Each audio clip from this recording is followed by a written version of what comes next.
Hello, this is Charles Msilanga. Today I want to talk about the dangers of ignoring your call. First, I'd like to say this, that whoever is listening to me right now, wherever you are watching me from, and at whatever season you are in your life, I want to remind you that God does not waste time to create nobodies, and that you are called for something significantly important and significantly great, and you have a great calling that God has for you and for your life.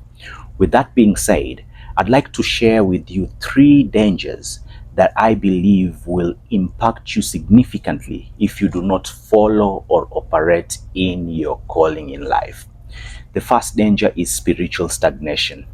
You need to understand and realize that every time you operate on your calling, you operate on a certain frequency or an antenna where you are connected spiritually with God so that you can be able to understand and realize how to function, how to operate, and what to do.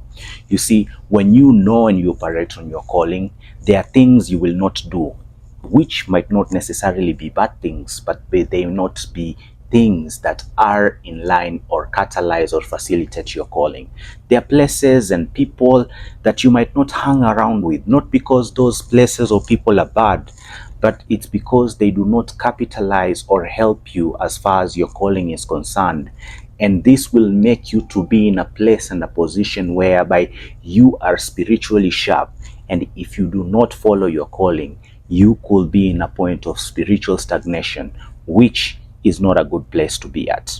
The second thing that you could lose if you do not follow your calling is that you could lose a lot of opportunities. Some people or somebody listening to me right now, you are where you are, a place that you might not be loving, a place that is uncomfortable, a place that is probably not adding any fulfillment to your life and in your life, not because you're not a hardworking person or you're not doing things as hard or as diligent as they should, but maybe it's because you're not operating on your calling. And if you don't operate on your calling, there are many opportunities that you could be missing that could help you operate in a point, in a place where you will be having a sense of fulfillment. The third thing that you will be missing is peace. If you do not operate on your calling, you will not only lose the peace that comes with you knowing that you're doing or operating in the good place, but you will always have the conviction and the remembrance that you are doing things that you should not be doing and you ought to change your ways. And this experience is so uncomfortable. I hope this blesses you and encourages you. Thank you so much, and God bless.